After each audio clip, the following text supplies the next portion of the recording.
Hey, everybody. Welcome to the Hell Gigs podcast, hosted by yours truly, Collin Chamberlin. And this week, my guest, I have been trying to get this guy for months. Yes. I say, busy guy. Jack, are you available? He goes, I can't. I'm going to a party where we all put our keys in a basket and you never know. It's like an eyes wide shut thing. Yeah, I'm pretty high class. Yes. I've been trying to get you forever. Do you have to take that? No. Can you believe we just started. This and is you're Nicole already, Kidman. She's calling me. It's Nicole Kidman? Yes, yeah. Okay. This is another guest that I'm getting to come and replace you immediately. We're going to just deep fake you with somebody else. Please. No, Jack, I'm so happy you could be on this because I feel like you probably have some great stories from doing bad shows. You know why? Because you did that joke on every single episode. I don't do it. You do that joke every single episode. I don't do it. But before we get into it, don't forget to rate, review, and subscribe to this podcast. Subscribe to the YouTube channel. Check it out. If you want bonus content, you go to patreon.com/CollinComedy. Here's the thing. I know that you love to do comedy. I truly do. And it's amazing to me that you do. Why do you do this? I'm just kidding. No, we had the pleasure of we got to do a festival. With me. Yeah, we did that festival. Okay, well, you've seen a hell gig from me, and you've seen a pretty successful. I've seen both sides of the coin. I really have. Well, first of all, before we get into that, tell me, you started in Boston. I did. In the great city of Boston. Yes, the greatest comedy city in the world. In the greatest comedy city in the world, where all the great comics move to Boston. Where all the great comics started. That's undeniable. And that is undeniable. Can you deny it? I can't deny that all of the great comics we've ever had have started in Boston. Yeah, a pretty significant portion. I think most of them. Yeah. So you started in Boston. You started in Pittsburgh. Dennis Leary? No. Dennis Miller. Oh, really? Dennis That's cool. Miller's That actually is Billy cool. Gardell. Okay. Steve Byrne. After your second one, it's done. So, anywho, you started in Boston. I'd have to think Boston seems like a tough crowd. Oh, boy. Some tough drunks. Okay. The Pats fans, the Bruins fans come out of a game. You're doing an open mic in an old saloon that Paul Revere used to hang at. The bell in the ball, the bell in the hand. There is actually two places where you can do it. One open mic is called the Green Dragon, and it is in the oldest tavern in the country. I think I've been there. Yeah, and it's on Monday nights, and it is bad. It is bad. Yeah, it's pretty bad. But it's an open mic. When you're talking gigs, I'm talking about all mics are hellish. Yes. In a way. Even the good ones, it's like... You still do the open mics? I do. You don't mind? You find them to be helpful? Hey, I don't post stuff online. I'm in it for friendship, dude. I've accepted that. I'm just here for friends and community, really. And what a better community than stand-up comedians. You're absolutely right. I had to disassociate for a second. I had to go somewhere else while you said that. No, it is a great community. It's very supportive, not cutthroat at all. I agree. So Boston, you're starting, and what is sort of it'll be fun. Someone tries to come in here while we're recording. You started in Boston, yes, and what was your first real show you had in Boston? Where you were paid? My first real show. Yeah. To be honest, it was probably about 4 months in. Yes. And I worked with this guy named Frank. What the hell was Frank's last name? Frank Foley. Frank Foley. Frank Foley's Comedy Safari. Mm-hmm. It was great. Comedy Safari. Yeah, I knew his daughter, and that's how I got the gig. Of course. Yes. And I believe I actually peed in his daughter's bed by accident at one point in my life. But, that was because I was a drinker. And so I do Frank Foley's Comedy Safari. He gets me on there, and it's with Steve Sweeney, who's kind of a local legend. And I'm excited. It's my first show of all time. And I'm like, I can't even believe it. It's truly, it felt like, wow. Yes. I can't believe it. There's 150 It's people thrilling, there. yeah. Yeah, it was like, super exciting. And I'm working with Steve Sweeney, and I was like a comedy history nerd. So I was like, wow, Steve Sweeney, this is amazing. I might already have made it, you know? I'm like, oh my God. Does it get better than this? Right? So I tell him, I say, Mr. Sweeney, it's really, truly, honestly a pleasure. Oh, yes. I go sincere as hell. I'm like, it's such a pleasure to meet you, and I really appreciate the opportunity. And you know, I'm very excited. Thank you so much. I say all this. He goes up like 10 minutes later, and the first thing out of his mouth are, the first words out of his mouth are, "This is the lowest point of my career." So the lowest point of his life was the highest point that you probably have ever had. Yeah, pretty much. To that point. To that point. That was like my highest success in comedy. There was 100 people there. I was like, wow, 150. I was like, this is it. I'm making it. I made $50, you know? Yes. And oh yeah, those early gigs where you get like $20, $25, 50 was like, I don't really see. I don't know what you're talking about. That changes at some point. oh no, that doesn't change. No, Jack, that doesn't change. That's still a lot of money. I'm signed on to do some shows when I'm back home, and I think 50 is the going rate. 50 is the going rate. Yes. Yeah, for what, 10 minutes? It's like there's summers it's like 50 for hosting, and then I think, or maybe it's like 100 for hosting. I don't know. I don't know. Hey, again, I'm in it for the friendship. I just yawned, and it wasn't because I was bored. I knew I was gonna yawn at some point, and I feel bad. Incredibly disrespectful. Yeah, I mean, super rude. I watched the Jess Kirsten episode. You didn't do it for her. Fucking A. I get you to wake up a little bit. Show starts a half an hour late, for Christ's sake.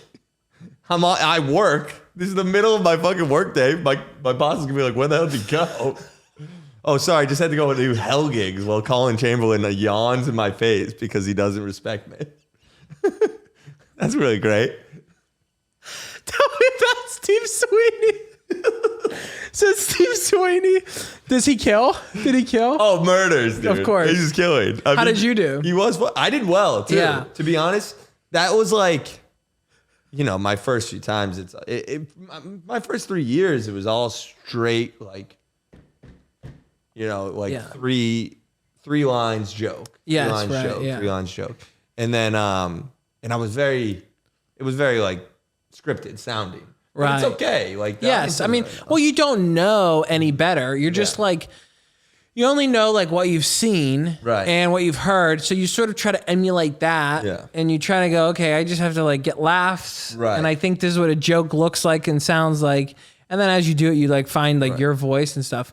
So your first one goes pretty well. Yeah, I was also much darker at that point because Yeah. I liked dark humor. So I was I thought you meant you were in the sun. more. I was doing a lot more blackface in my act at that point. So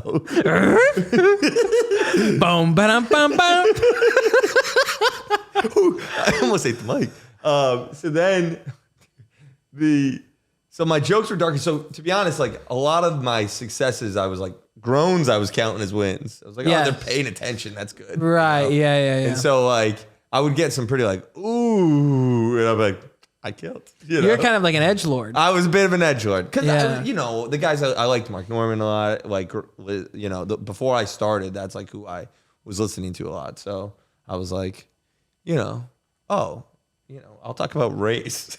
24 years old. Yeah. Just started comedy. Yes. Well, you know what's funny is like we all have those moments where like I think even like, you know, I'm a clean comic and I had those moments where I was like, I'm gonna make some points. I remember I'll never forget. I watched the Bill Hicks documentary and then like that night went to an open mic and it's like, I'm going to be a truth teller. And it was the worst set I've ever had. Like it was so bad. Right. I was in cargo shorts with slip-on boat shoes and like trying to be like, it's all a game, man. We're just running on the hamster wheel. I mean, like you got it. That's sort of, now I'm like. It's like a rite of passage to do those things. Now I think over time, like they say, I've just become more myself on stage. Yes. Which is like kind of the goal. Yeah. Do you remember then the first time you really felt like you didn't do well?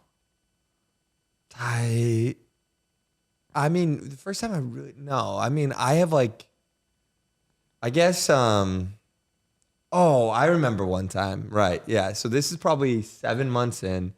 And at this point, I'm driving from Worcester to Boston every night to do open mic. And how far is that? That's about a 40-minute drive. Right. 45 That's minutes. a lot. Yeah, yeah. So I'm going in every night. My mom had a gas card at that point, so it was kind of sick. So I was working a 9 to, it must have been an 8 to 5, and I would leave 9 to 5, and I would leave directly at 5 from my office and go into Boston. And it was opposite traffic, so it wasn't like too horrible, right? Right. And then and my mom had a gas card, so it wasn't eating into my savings, which was really beneficial. So I was going in every night, and I'm like starting to meet people, and like it's going okay. And then there's a Halloween competition, a tournament bracket style, right? Okay, where comics go up against each other. Comics go up against each other, joke for joke, right? Oh my God. And so, which are never good. No, these contests are never good. it's bad. It's bad. Yeah. I will say I've won a couple. Sure. And that has been a cool experience. Right. But when it goes poorly, it does make you feel like a piece of shit. Yes. So I go up there. I'm against Miguel Perez. Yeah, Miguel. He's a comic. He's in New York now. And we go up. I've driven like an hour in. Now I'm waiting like an hour to go up. And then I go up. I say 2 sentences, right? And he says 3 sentences, and he wins. And then I'm like, just done. And I'm like, and then I got to drive an hour home. And it's just like, oh my God. it just was like, For really what, maybe 30 defeating. seconds? Yeah, like literally almost less than that. And it was like, it just felt shitty. It was like, what the fuck was the point of that? You know, it just hurt my feelings because I lost. And it was just such a waste of time. Yes. You know? Yes. And yeah, I just was like, wow, this sucks. Hey, are you in the market for some grooming products? Are you feeling like you're getting a little too wild below the waist, in the waistline? You know what I mean? Do you feel like you need to clean things up a little bit? It's important.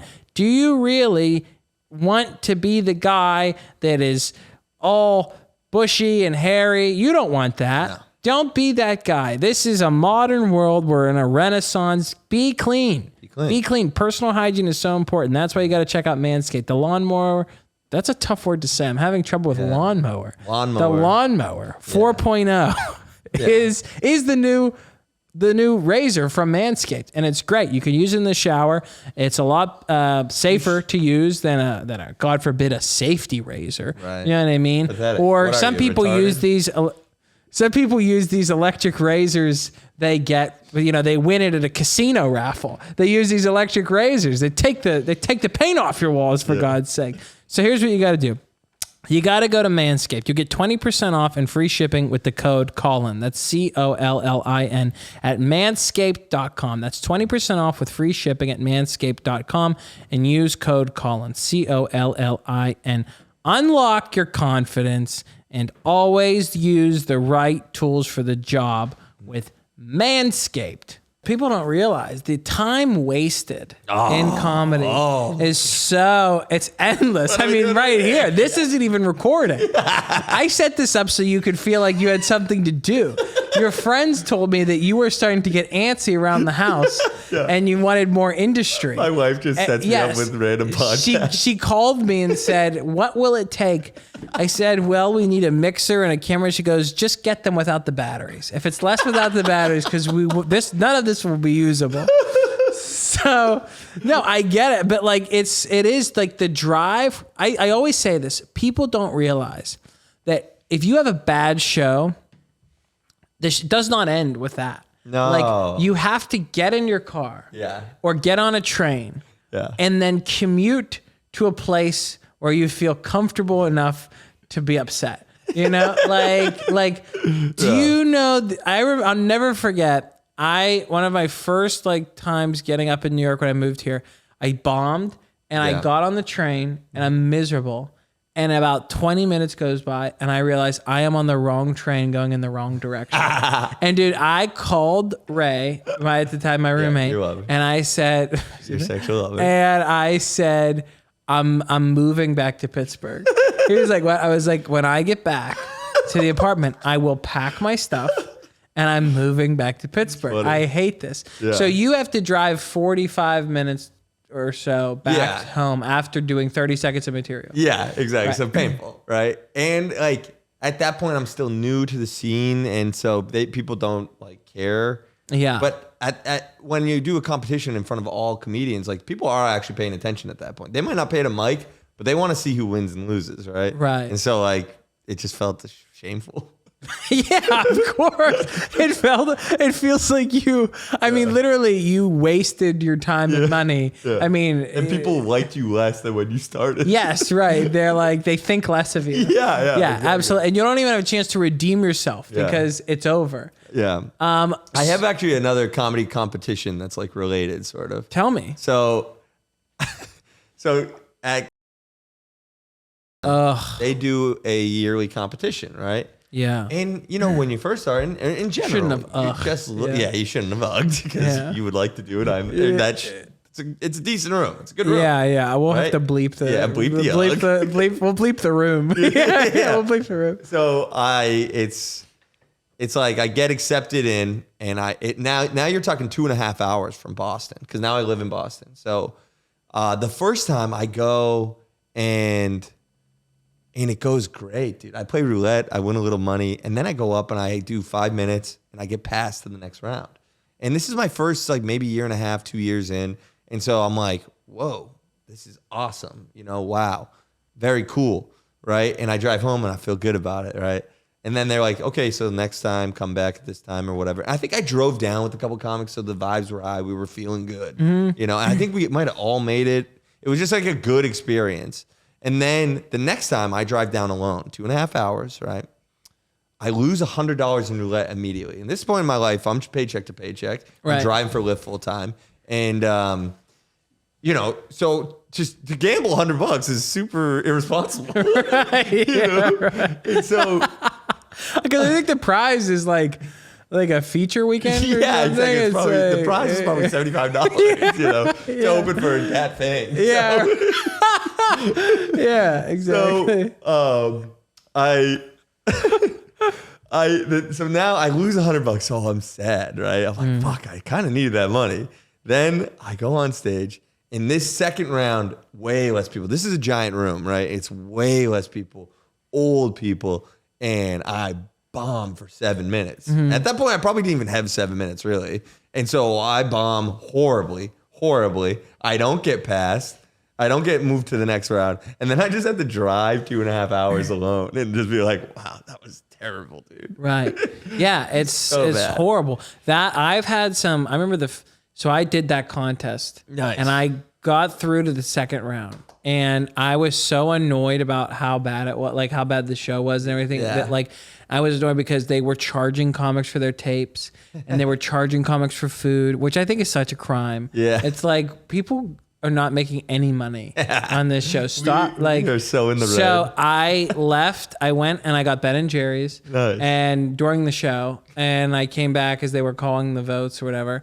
I left. I got in my car. I knew a comic that was headlining a couple months later. And I called him. I said, dude, do you have an opener for this club yet? He's like, I don't know why. I was like, can I do it?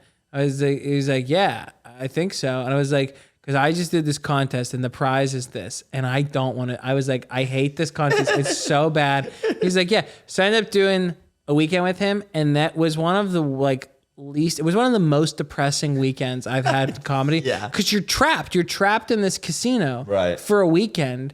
And you think like the first day is like kind of fun, but then you just wake up and it's like ding, ding, ding, ding, ding, ding, ding, ding. Like you just, there's no outside. Like you go outside and it's just, casinos are sad. They're depressing and you're just there all the time. You like gambling?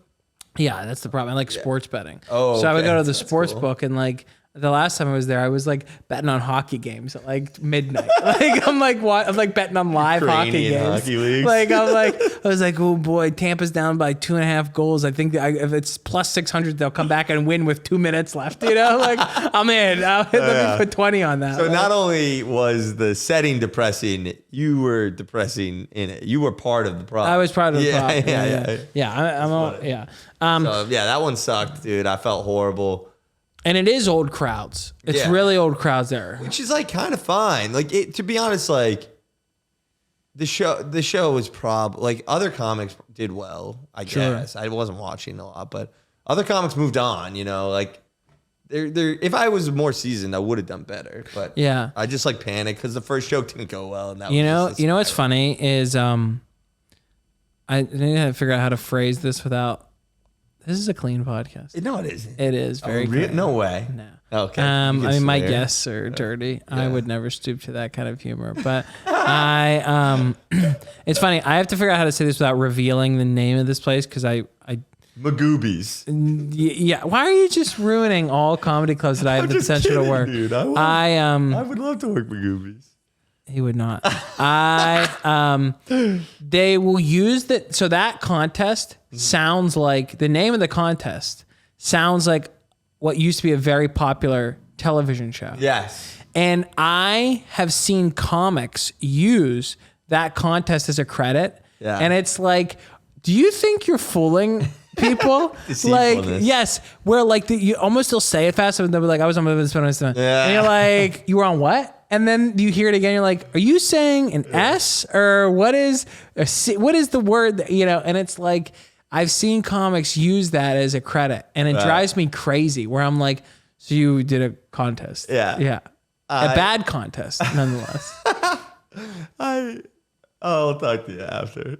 Oh, really? Yeah, it's just a funny one. It's similar. It's not about that specific contest, but it's about like using a credit that isn't really a credit. Right. And it's like, okay. I'll just fucking. You could tell me. I'll tell you after. You could tell me after. Yeah, I'll tell you after. Are you in the need for t-shirts out there? If you are somebody that has trouble shopping for t-shirts, they're too tight, they're too loose, the collar's all wrinkled, it's too tight in the belly. Oh, I got a dad bod. I don't know how to hide my soft, perky little breasts. Get yourself True Classic Tees. True Classic Tees. They sent me some. I love them. They're great. They fit snug in the arms and the chest. They're loose in the midsection. You're going to love them. I wear them all the time. They're so good. Do you not like them? You have a Fat Guy t-shirt brand that sponsors you? It's not a Fat Guy t-shirt brand. I'm doing ad reads. For God's sake. These have to get sent to somebody. No. So, listen. It's fine. We'll lose them soon anyway. True Classic Tees. Get yourself some True Classic Tees. Use the link in the show notes and in the video description there below. Click on the link and you can get yourself a pack of True Classic Tees at a discount with my link. Check them out. You're going to love them. What do you think? I feel like crowds in Boston would probably be pretty rowdy. I feel like though you're somebody that's almost like hard to heckle because like you're kind of like a goofball and it's like hard to like mess with have you been heckled? I've been heckled, but to be honest, like my crowd work, it's gotten a lot better, but it's still not great. Like there are some dicey moments. Sure. Dude. Yeah. Like what? Well, I just like, to be honest, I'm like not that good at crowd. I've come a long way and I feel much more comfortable now. But the first 4 years, if I was interacting with the crowd, something's gone terribly wrong. Something is not working. Right, yeah. If you're now talking to the audience, something is bad. Something's bad. Yeah, there's a fire. Right. You're telling people their exits. You're like, okay, this group's gonna go out this stairwell. Everybody keep your heads low. But to be like, seriously, it was like, Right. So my crowd work's come a long way, but I like, and now I'm able to like make like a joke or try and do a riff, it's industry term, no biggie. But they used like, I remember one time this guy like threatened to kill me. What? Yeah, this guy threatened to kill me. The show is The Gas in Boston, and Rob Crean ran it. It was really fun. And I was a lot darker, right? So I had a joke about like I was sexting a veteran's wife, and I forget it, but it was pretty dark. The basic gist was like, but I'm not worried about it because he's never coming home. Or something. Oh my God. Yeah, it was dark, right? Okay. And then this guy just yells like, "You're a Jody." I'm like, "What?" He's like, "You're a Jody, a man who sleeps with a veteran, like a soldier's wife." And I was like, "Huh?" And then he's like, "I'll fucking kill you." And I just was like, Yeah, I'm on Bumble too, and I like Bumble. I just was like, okay, like I don't know. I didn't even say sorry. I just was like ignored it and like moved to the next dating material. Did you see him after the show? Yeah, and there was like 2 comics that were like, dude, I'll fucking protect you. And I was like, dude, we're in trouble. You know?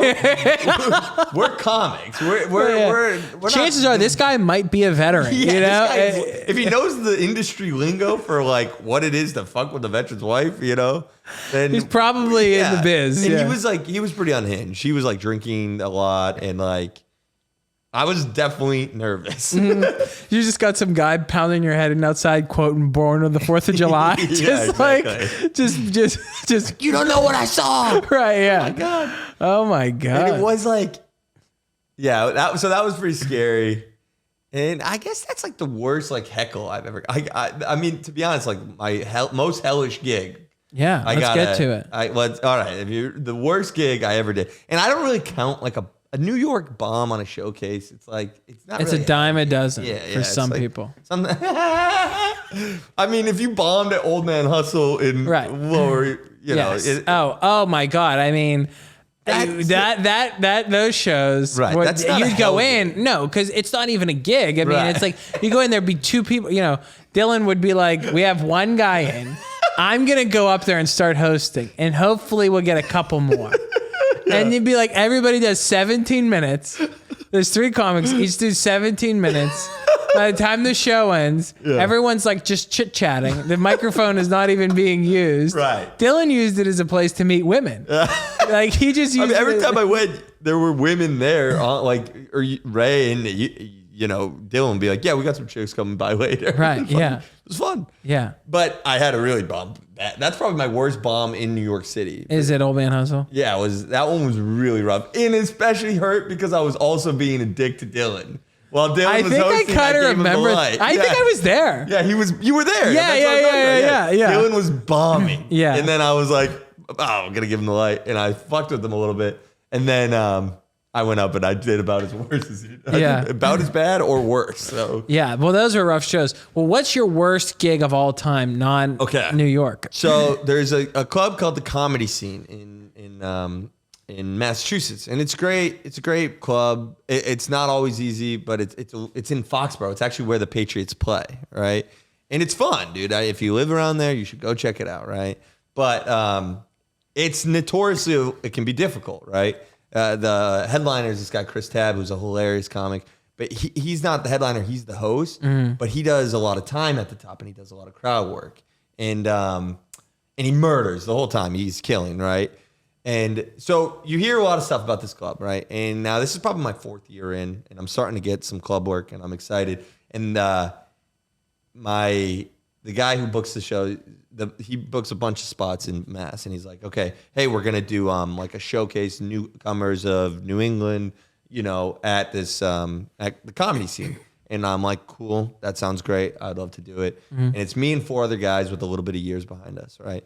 And it's like Zach Rizal was on it and Kendra Landsberg, and the weekend, like everybody's, oh, you're doing the Comedy Scene. That can be difficult, right? And so I'm like, oh, geez, I don't know what I'm in for, right?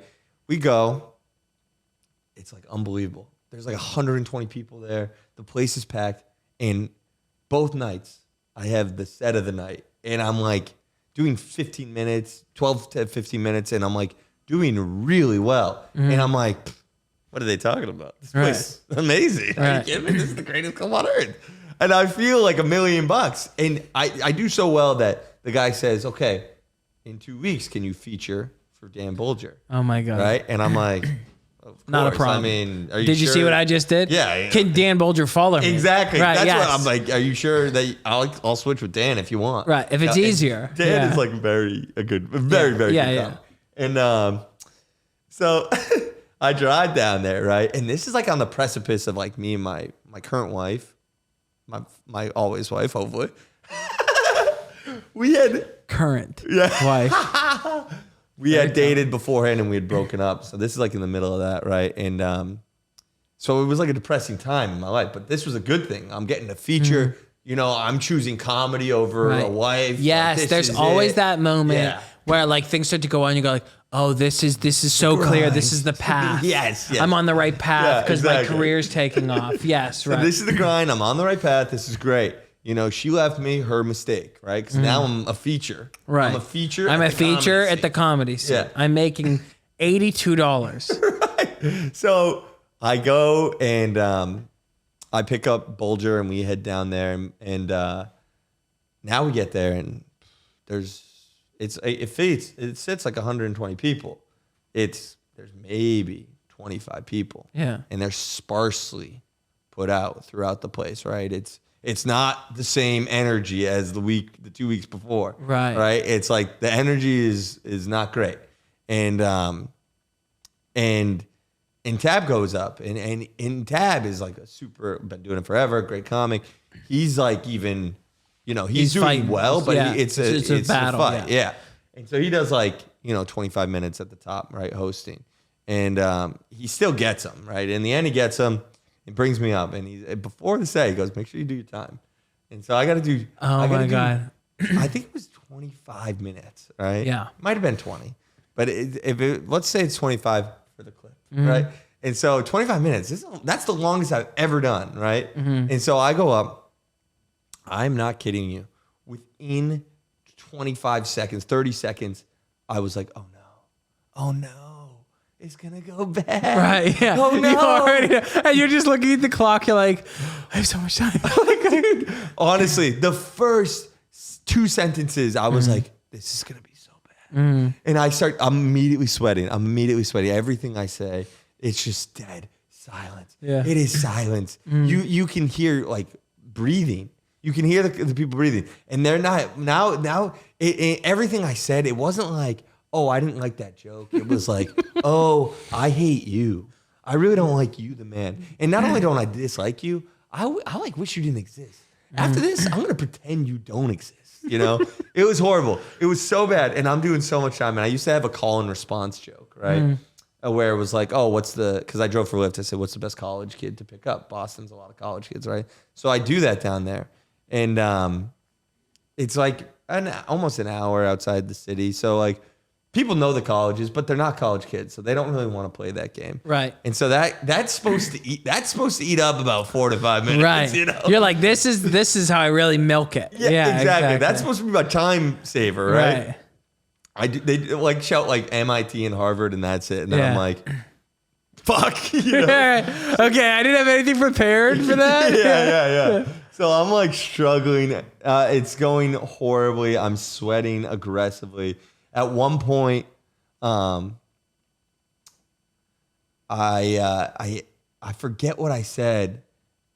And I think I tried like to do crowd work. Like I told you, back in the day, if I was going in, it was going bad. It was off the rails, right? So I try something, and this woman, it's pretty light. It's lit well, so I can see this woman just like looks at me and goes, "How about enough? How about enough of this?" Oh my God. And I was just like, my heart was through my stomach, right? Painful. I still had like 3 minutes.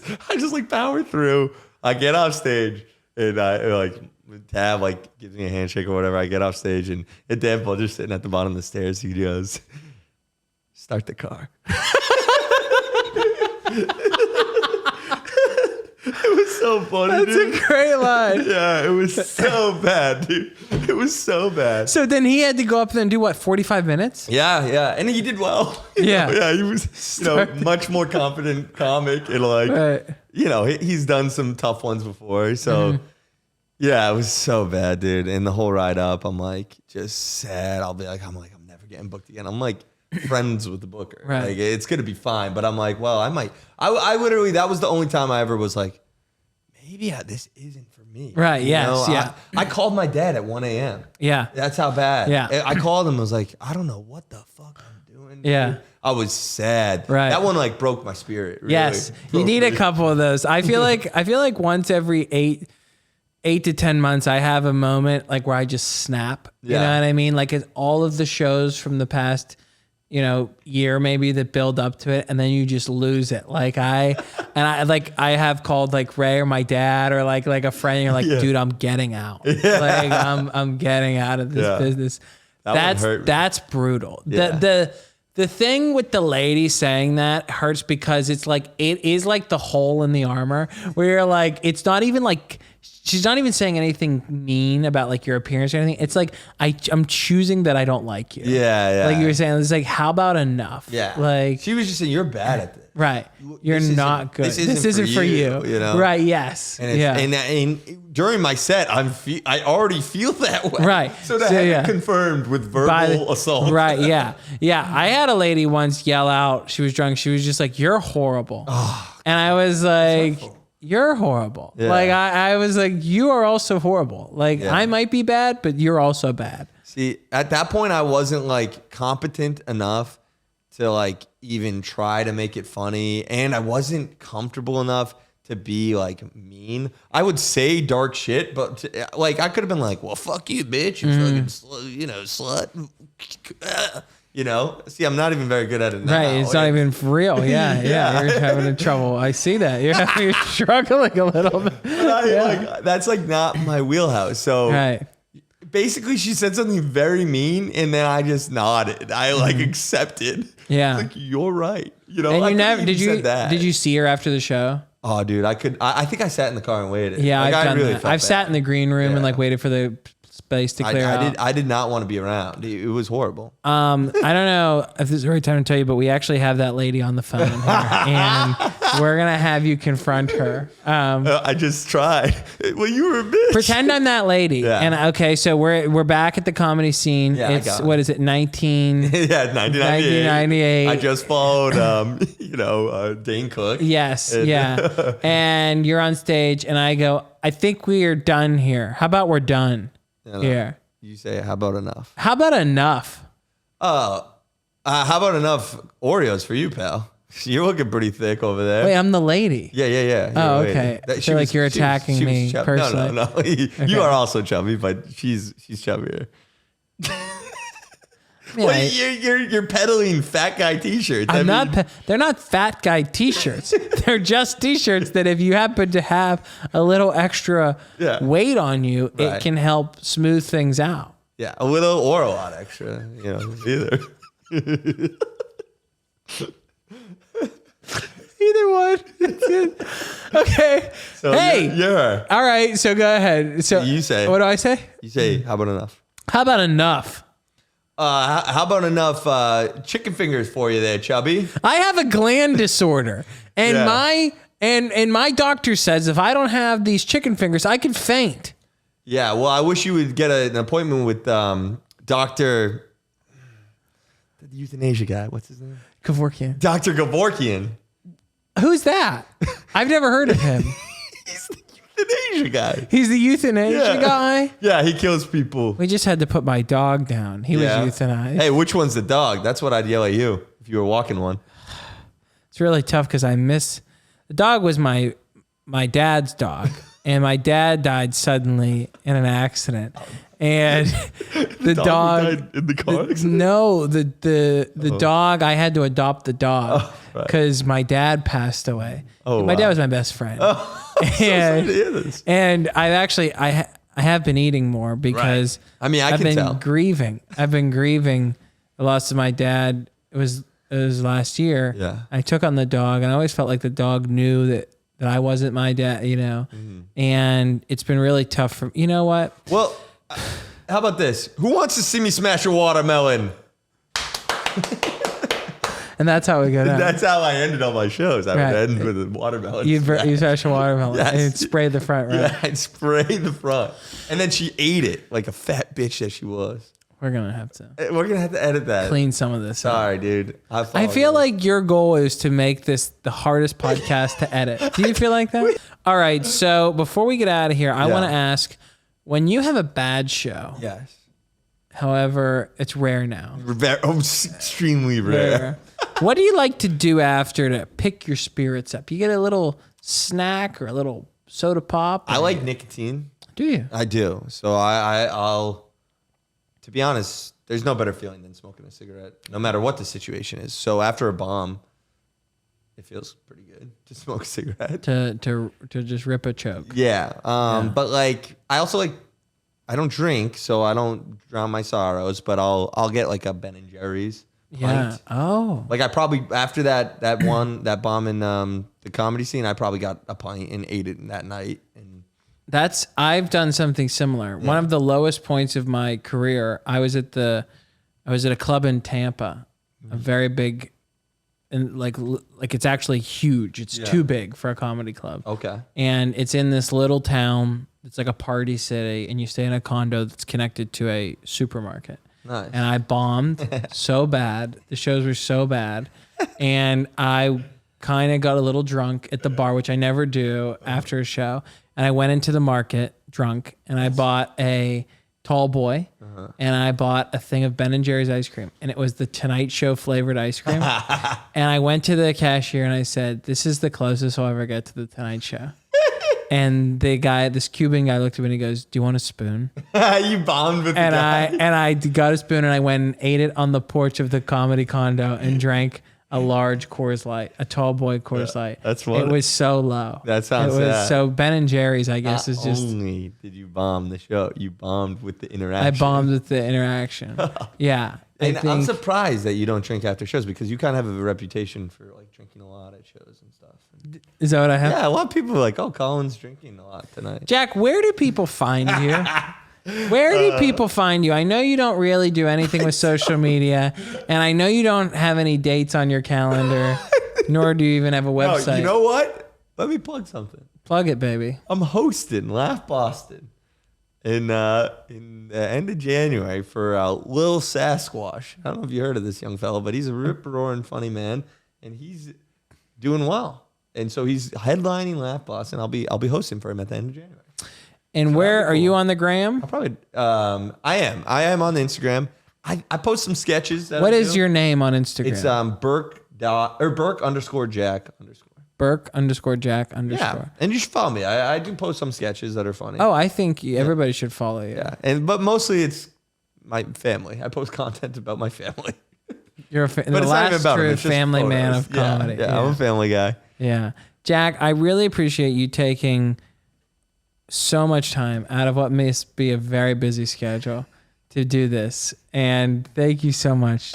And I had a blast, dude. I really do appreciate it. This was fun. Great. I'm going to miss you when I move back up there. All right.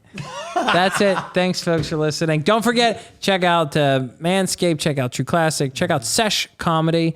And if you want, follow Jack. You follow me on Instagram at Collin _comedy, patreon.com, Collin Comedy. Have a good one.